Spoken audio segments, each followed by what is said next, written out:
Vamos a conversar esta mañana con Mónica Oeller. Ella es abogada de la organización Sin Fronteras. Ellos se dedican a proteger los derechos de los migrantes que llegan a México. Gran parte de ellos son centroamericanos. Ellos dan atención legal a los migrantes, también dan atención psicológica, les ayudan a conseguir dónde vivir mientras están en México, encontrar algún lugar donde estar mientras están en el país, y también en algunos casos a conseguir algún empleo cuando lo requieren. Buenos días, Mónica, mucho gusto tenerte aquí. Muchas gracias. Oye, primero que nada preguntarte por qué una abogada como tú decidiste dedicarte a este tema de defender los derechos de los migrantes. Bueno, a mí desde el principio, desde que empecé a estudiar Derecho, el tema de derechos humanos me llamaba mucho la atención, y el tema de migración especialmente es complicado, ¿no? Porque parece que existen derechos humanos para todos siempre, pero cuando se trata del tema de migración se restringen muchísimo, ¿no? Cosas como no discriminación en el tema migratorio siempre están presentes, ¿no? Entonces, pues es un tema que siempre me ha llamado la atención, y más porque me parece triste, ¿no? Que el lugar donde vivas determine tanto cómo va a ser tu vida, ¿no? Exacto. Entonces, ¿qué tipo de casos defiendes tú en Sin Fronteras? No sé si nos puedes poner algún ejemplo al que te hayas enfrentado últimamente. Sí, bueno, en el área de defensoría, que es donde yo estoy, llevamos casos de personas que por su situación migratoria tienen algún problema. Entonces, por ejemplo, es gente que está en la estación migratoria y no debería estar ahí, gente que la deportaron y no la tenían que haber deportado, ¿no? Gente que le niegan la naturalización por alguna cuestión que nosotros consideramos que sea arbitraria, ¿no? O gente a la que le niegan el asilo, y entonces llegamos hasta la última instancia, que es el amparo. Y un caso que me parece que reúne como muchas cosas de las que llevamos es el caso de Roberto Antonio, ¿no? Que es un chico de El Salvador que huye porque ya había tenido varias amenazas de muerte, lo perseguía la Mara, y entonces llega a México, se sube a la bestia, ¿no? Se cae de la bestia, le amputan la pierna, él pide asilo, le dan su constancia, y siempre que uno pide asilo le dan una constancia, y con esa constancia no te pueden deportar, no te pueden meter a la estación migratoria, no pasa nada.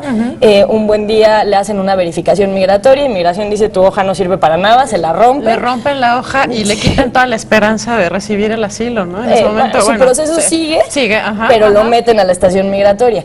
Y ya estando ahí, pues se tiene que quedar ahí todo el tiempo que dure su proceso, ¿no? Él estuvo 8 meses en la estación migratoria. 8 meses en la estación migratoria. ¿Eso, Mónica, es legal? ¿Puede estar alguien 8 meses? Desafortunadamente, en la ley de migración hay un artículo que dice que cuando una persona presenta un recurso judicial o administrativo, se queda ahí todo el tiempo que dure el proceso, ¿no? Eso es algo que peleamos mucho, que decimos que no debería ser así, porque los daños psicológicos que eso causa son muy fuertes, y además es gente que no ha cometido ningún delito, ¿no? Entonces, claro, o sea, no son delincuentes y están en una estación migratoria, ¿no? Sí. ¿Y qué pasó con este chico?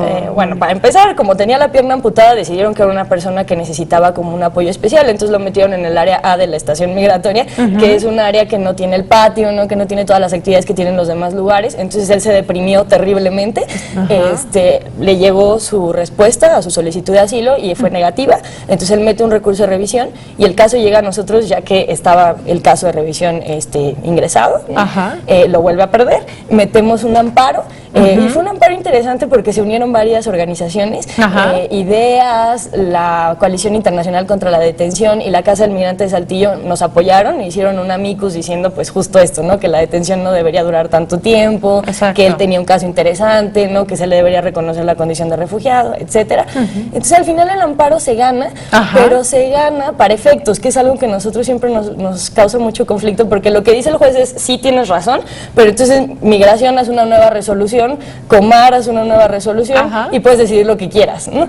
Y al final, ¿qué se decide? Entonces al final obviamente se lo vuelven a negar, nosotros teníamos que volver a pelearlo, yo hablo con él y le digo: oye, pues tenemos que volver a meter otro amparo, y él me dice: ¿sabes qué? Ya no aguanto. Ya no quiere. Esa es una cosa que hay que recordarle quizás al público. A veces los migrantes, este chico venía huyendo de la Mara, ¿no? Está en una situación muy difícil, y luego en México tiene que enfrentar un proceso legal larguísimo, le niegan el asilo, y llega un punto en el que dicen: no, ya no quiero seguir con esto. ¿Qué pasó con este caso? Bueno, a mí además es un caso que me impresionó mucho porque él es de El Salvador, ¿no? Entonces a él lo deportan en 1 o 2 días y él puede volver a entrar a México. Bueno, digo, no es regular, pues, pero lo podría volver a hacer. A este chico, los maras intentaron matarlo en varias ocasiones. Sí, tenía un miedo impresionante. Eso es lo que a mí me impresionaba tanto del caso, caso porque hablabas con él y él decía, es que de verdad no puedo regresar, o sea, si yo regreso me matan, si yo pongo un pie ahí me matan, ¿no? O sea, por eso fue que aguantó todo este tiempo, ¿no? Pero al final ya la situación para él fue terrible y dijo, ¿sabes qué? Mejor que me deporten y ese mismo día yo vuelvo a entrar a México y ahí vemos cómo le hacemos y yo te hablo y yo veo, ¿no? Y pues bueno, pues obviamente al final uno tiene que respetar su decisión, ¿no? Se desistió del amparo, lo deportaron y no hemos sabido nada de él, ¿no? Entonces sí es un caso que pues nos preocupa porque no sabemos cómo está, no sabemos qué pasó. No sabes cómo está y te ilustra el peligro en el que están esos centroamericanos, Alejandro. Mónica, por ejemplo, en el caso de este chico de El Salvador, tanto tiempo luchando por quedarse aquí y demás, si no lo logra en México, ¿ustedes tienen algún, no sé, digamos, de convenio con algún otro país para buscar que en ese país pueda ser refugiado él? La situación existe cuando ya lo reconocen como refugiado y hubiera algún problema y no se puede quedar en México, sí se podría trasladarlo a un tercer país, pero mientras se lo niegue México no hay ninguna posibilidad, o sea, tendría que hacerlo pues como lo hacen los migrantes, ¿no? De manera irregular y volver a cruzar México y a ver si tiene suerte, ¿no? Exacto. Pero de manera legal o regular pues no hay mucho que hacer. ¿Qué recomiendan ustedes en estos casos? Es decir, que para no volver a exponer a la persona al peligro de su país de origen, ¿qué sería lo ideal, digamos, Mónica? Bueno, en este caso hay dos cosas, ¿no? Primero, pudo haber sido reconocido como refugiado. Nosotros creemos que sí reunía todos los requisitos. Y segundo, también existe, México ha firmado muchos convenios en contra de la tortura, ¿no? En donde dice que independientemente de que sea refugiado o no, no puedes regresar a una persona a un país donde va a ser torturado, donde va a sufrir este tipo de cuestiones. Claro, ¿no? Está en riesgo su vida, ¿no? Entonces, nosotros creemos que lo que debió haber pasado era que o lo reconocían como refugiado o le daban una visa humanitaria. Exacto. Y algo muy importante es que no tuviera que pasar esos 8 meses en la estación migratoria, ¿no? Porque eso hace que la gente no lleve sus casos hasta el final, ¿no? Eso es algo con lo que nos topamos mucho, ¿no? Que prefieren, ¿sabes qué? Ya que me deporten, aunque tenga yo derecho de quedarme aquí, ¿no? Exacto. Es la pérdida de la esperanza de poder vivir en algún otro país donde no esté sentenciado a muerte realmente, porque es, la Mara, bueno, ataca y ataca fuerte, entonces creo que pues sí es importante reafirmar que pues en México se tiene que apoyar a estas personas, ¿no? Claro. Tu labor como abogada, ¿cuál sería en esta institución? ¿Cuántos casos han llevado? ¿Cuál es su labor, pues? Bueno, Sin Fronteras tiene 3 áreas, a lo mejor será bueno aclarar eso en el área legal. Una es de solicitantes de asilo, que lo que se hace es apoyar a las personas que quieren solicitar asilo en México, ¿no? Y los ayudamos todo el proceso.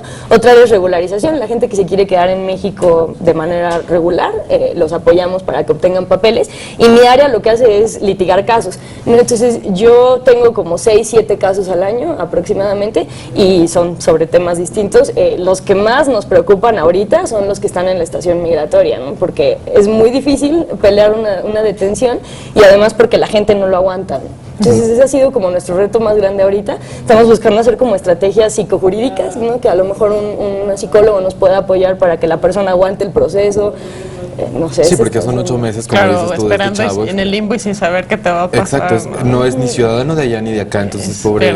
Sí, realmente. Sí, se vuelve complicado. Importante, sí. Mónica, y un poco preguntarte, ustedes habían propuesto un protocolo para que los jueces mexicanos sepan justamente cómo atender estos casos, en qué consiste el protocolo, y me parece que van a hacer una capacitación de los jueces. Cuéntame un poquito. Sí, es una iniciativa de la Suprema Corte de Justicia. Lo que está haciendo es sacar protocolos, bueno, está diciendo, a ver, hay gente que está en situación de vulnerabilidad, ¿no? Y entonces no podemos aplicar las reglas normal con ellos como las aplicamos en general, ¿no? Tiene que haber reglas específicas para esas personas. Entonces lo que ha hecho la Corte es sacar protocolos que son herramientas para los jueces, no son obligatorias, pero sí tiene como todos los elementos para que pueda resolver en un caso específico. Es como una guía. Si un señor juez, si le llega un caso de un guatemalteco, un salvadoreño que está amenazado en su país y pide asilo, digamos, proceda de la siguiente forma, en términos muy generales. Sí, sacaron uno de niños, van a sacar uno de discapacidad, ya sacaron también otro de género y bueno, que es el de migrantes y personas sujetas de protección internacional. Entonces, lo interesante de esto es que llegan muy pocos casos, ¿no? La verdad es que se litiga muy poco por todos los problemas que hay. Entonces, la idea es esa, que cuando le llegue un caso al juez no diga que es esto, yo no quiero llevarlo, ¿no? Que nos pasa mucho.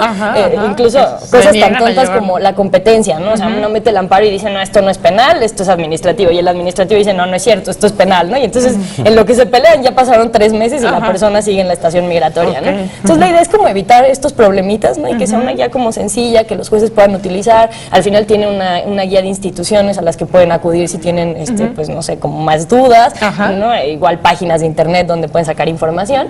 Y, pues sí, pues la idea ahora es, ya está el instrumento, ¿no? Ahora que lo hagan suyo los jueces, ¿no? Que lo puedan aplicar y que sirva, ¿no? Que al final del día salgan precedentes, ¿no? Y cosas buenas para las personas migrantes. Entonces estamos ahorita pues viendo un plan de capacitación junto con la Suprema Corte y pues sí, la idea es esa, ¿no? Darlo a conocer y no solo darlo a conocer, sino que se critique. Ahorita estamos también en un periodo en el que se pueden mandar comentarios, entonces pues es interesante porque hay que checar, ¿no? Qué es lo que están diciendo. Exacto, para hacerlo realmente útil, ¿no? Y que realmente pues les funcione a los jueces. Ya que están en esa capacitación, bueno, nos encantaría ir a verlo y sacarlo en el programa y platicar contigo de nuevo. Muchísimas gracias, Mónica Oeller de Sin Fronteras, por haber estado con nosotros esta mañana. Muchas gracias a ustedes. Gracias, cuídate mucho. Te invitamos a seguir cuestionando la información con los siguientes videos.